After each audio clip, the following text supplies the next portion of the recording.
donde hay mayor presencia de huracanes.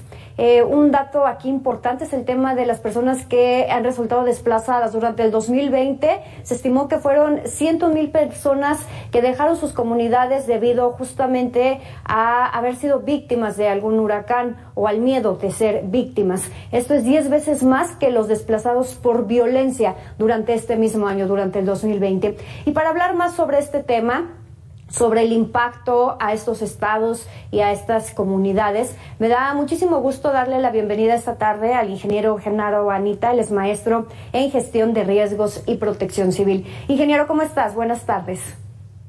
¿Qué tal? ¿Cómo estás, Jimena? Muy buenas tardes. Buenas tardes a tu amable auditorio. Pues bien, ingeniero, sabemos que los huracanes impactan principalmente en las zonas de la costa, en el Pacífico, en el Golfo, en las penínsulas, pero ¿cuáles son los estados que presentan mayor incidencia, que han sido más golpeados en los últimos años por estos fenómenos meteorológicos? Sí, hay que recordar que México, bueno, como tal la República Mexicana, pues nos encontramos ahora sí que en medio de dos grandes océanos, el Océano Pacífico, el Océano Atlántico. De ese lado tenemos el Caribe y el Golfo de México, ¿no? Entonces, en realidad tenemos pues una gran cantidad de kilómetros, miles de kilómetros que se encuentran en los litorales. Y del lado del Pacífico, pues comenzamos pues desde Chiapas, Oaxaca, Guerrero, Nayarit, Jalisco y Sinaloa, que serían como que los estados que más pueden ser golpeados por esa parte. Y también no olvidemos la península de Baja California, ¿no? Que como tal, pues puede, vamos a llegar cualquier efecto meteorológico en alguna de sus partes, ¿no? Del lado del Atlántico y del Golfo de México, pues tenemos indudablemente toda la península de Yucatán, Chetumal, la propia Yucatán, Campeche, Tabasco, Veracruz, y en su momento también Tamaulipas, ¿no? Que a veces ingresan ahí fuertes huracanes y en su momento ocasionar graves daños tierras adentro, ¿no? Entonces, en general, pues tenemos vamos a llamar una alta amenaza en estos estados, y pues dependiendo del grado de capacitación y del grado de preparación de cada uno de ellos, pues será la vulnerabilidad con la que se presente, ¿no?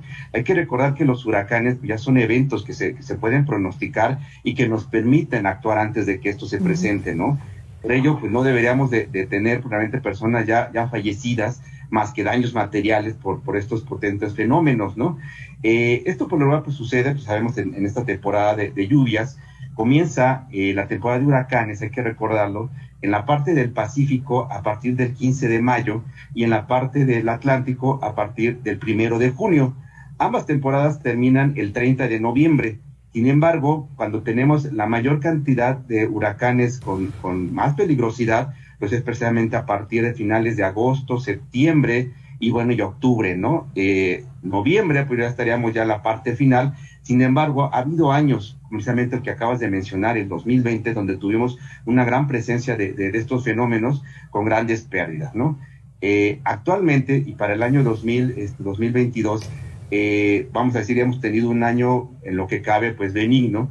En la parte del Pacífico hemos tenido, sí, de acuerdo a los pronósticos, se mencionaban que podíamos tener hasta 19 fenómenos. Actualmente tenemos 17. En el caso del Atlántico tenemos un pronóstico de 21, 16 a 21, y actualmente se han dado 14, ¿no? Entonces realmente ha sido menor de lo que se ha pronosticado. Sin embargo, en el caso del Pacífico, 5 de ellos sí han afectado directamente a algunos estados. El huracán Ágata, que fue el primero que se manifestó, realmente llegó a Oaxaca con una magnitud de 2. El huracán Key con magnitud de 2, que fue Baja California, el estado que afectó. Lester, que fue una tormenta tropical, donde llegó a Guerrero. Rosely, que fue hace recientemente con categoría 4 a Nayarit, que sí tuvo mayor afectación, y Orlén, ¿no? Que fue una categoría 3 en Sinaloa. Y del lado del Atlántico, pues solamente, y afortunadamente nos ha pegado solamente uno, que ha sido Carl, con una magnitud de 2, y que fue únicamente en Tabasco. Entonces, pues realmente todos estos estados que cada año tienen estos fenómenos, pues deben de ser estados que ya deben de estar preparados, y en una medida muy importante, pues ya tener un grado de resiliencia muy avanzado, pues para poder enfrentar estos fenómenos.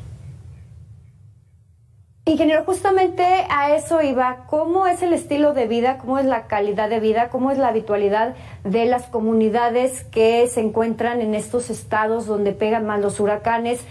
Hace un par de días, ayer, ¿no? De hecho era ayer cuando escuchaba una entrevista de personas en Nayarit.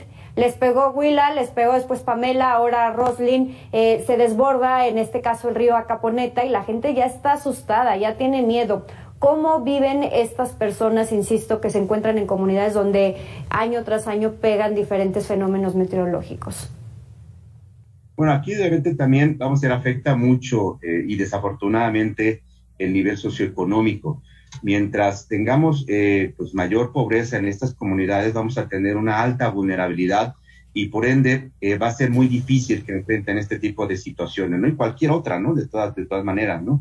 Siempre en la parte de gestión de riesgos sabemos que el caso de comunidades que no tengan una preparación, una capacitación, que no tengan viviendas, vamos a decir, reforzadas, que no estén realmente acorde al lugar en donde se encuentran, pues vamos a tener una mayor vulnerabilidad, ¿no?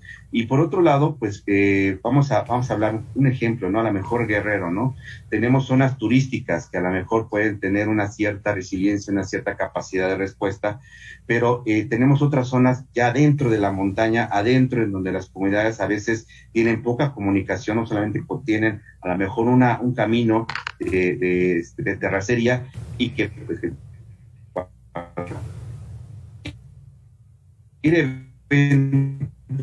por mínimo que sea, van a tener afectaciones muy importantes, ¿no? Hay ríos que se forman cuando tenemos altas precipitaciones y que son los más peligrosos por poder causar deslizamientos, deslaves, caída de puentes, etcétera, ¿no? Y entonces, y desafortunadamente, pues la pérdida de vidas humanas.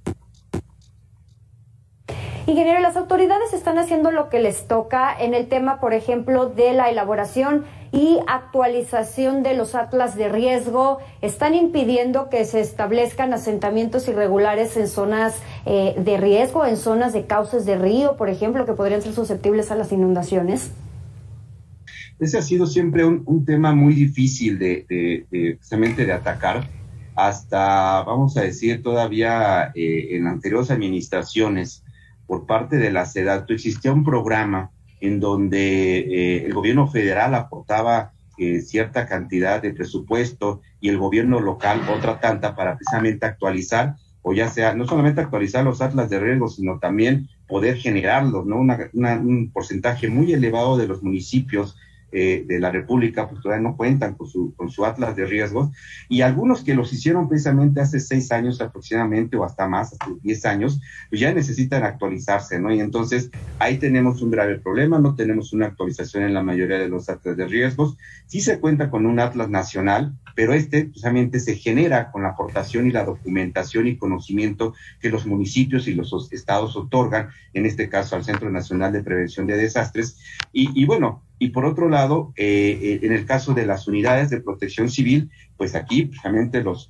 alcaldes, los presidentes municipales, los gobernadores, pues deben de tener una alta responsabilidad para que en estos lugares sean ocupados por personas que tengan la capacidad, que tengan la experiencia y que puedan afrontar pues una situación de este tipo, ¿no? O sea, no cualquier persona puede pues, precisamente tener pues una experiencia en cuanto al manejo de circunstancias de emergencia y de gestión de riesgos, ¿no? Entonces, pues también cabe señalar que dependiendo de la capacidad que tenga, así que el encargado, el responsable de protección civil, pues va a ser la forma en que va a implementar y va a desarrollar los programas preventivos y de gestión de riesgos pues en su localidad.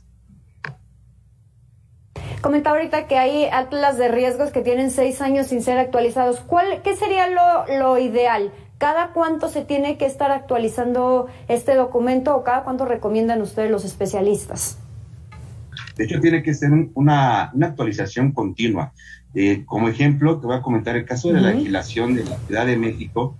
Ahí se menciona que cada mes se tiene que dar información a los atlas, en este caso de las alcaldías, ¿no? O en el caso de darle esta información a la Secretaría de Gestión Integral de Riesgos. Entonces, realmente, como tal, y para que un poco la gente lo entienda, el atlas de riesgo no es solamente una carpeta, un documento o un mapa que esté impreso, ¿no? Eso es una idea que en ese momento pues podemos tener, pero un atlas de riesgo que se conforma de una gran cantidad de información que además está inmersa dentro de un programa de gestión vamos a decir, informática, en donde continuamente podemos ingresar esta información y podemos estar actualizando pues los datos conforme nos vaya llegando. Entonces, estaríamos hablando que tiene que ser de manera continua, de preferencia de manera mensual, y que de esta manera pues poder contar con la información para poder afrontar una situación de emergencia de manera inmediata, porque precisamente como comentaste en la anterior pregunta, ¿no? ¿Qué tanto se hace para evitar la formación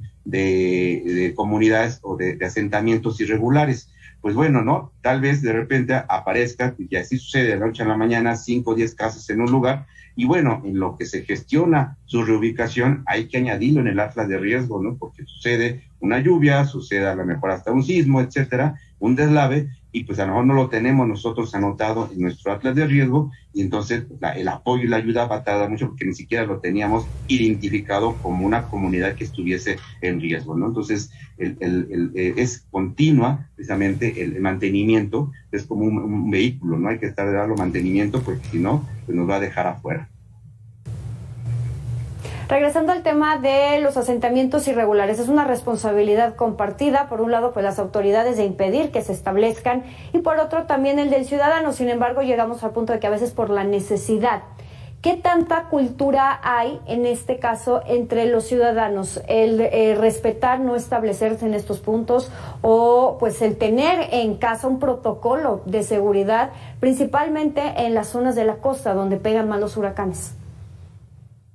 Sí, aquí vamos a llamar, existe, y eso hay que reconocerlo, existe normatividad, existe jurisprudencia, precisamente la ley de asentamientos humanos, también de Secretaría de Medio Ambiente, en donde se menciona específicamente, pues, precisamente que estos lugares que conllevan no solamente un riesgo para la población, sino también un riesgo ambiental en un momento dado, pues deben ser protegidos por las autoridades, ¿no? Y viene la otra parte, ¿no? En el caso de los ciudadanos, en donde escuchaba hasta hace poco, ¿no? Con uno de los colegas que nos poníamos a analizar, bueno, el padre de familia, Juan Rodríguez, que llega a un lugar con cinco de sus hijos y su esposa, pues realmente él no está con el interés de saber si una zona es de riesgo o no, sino lo que quiere es darle, pues a lo mejor una casa, habitación, un lugar donde vivir a su familia, y lo piensa a lo mejor de manera momentánea, ¿no? Y después esta manera momentánea se convierte en algo permanente, y en su momento pues no piensa en el riesgo, ¿no? Sino piensa solamente darle un sustento inmediato a su familia, ¿no? Entonces aquí es en donde las autoridades, precisamente ya con el conocimiento no solamente legislativo, sino también con lo que nosotros le llamamos la comunicación de riesgos, pues se debe de acercar a estas comunidades, a estas personas, y ofrecerle pues alternativas, ¿no? Tanto de una manera, pues vamos a llamarla de invitación, y ya en manera extrema, ¿no? Como a veces también lo menciona nuestra normatividad, en caso de que tengamos un alto riesgo precisamente a pérdida de vidas, pues hacer una reubicación, pues a lo mejor hasta con apoyo de seguridad pública, ¿no? Entonces, pues son las dos partes, ¿no? Pero sí hay que entender que precisamente en el caso de las comunidades y las familias, pues volvemos y regresamos nuevamente en este círculo vicioso, ¿no? La falta precisamente de un establecimiento financiero o de una mejor situación financiera y económica, pues no permite que tengan opciones seguras de vivienda, ¿no? Ingeniero, muchísimas gracias. Ingeniero Genaro Anita, maestro en gestión de riesgos y protección civil. Gracias por esta entrevista. Al contrario, muy buenas tardes, a tus órdenes. Hasta luego, muy buenas tardes. Ahí lo tiene, importante la cultura de la prevención, continuar incentivándola en nuestro país. Vámonos a un corte comercial, es breve, y al regresar, Axel Langley ya está listo con toda la información deportiva.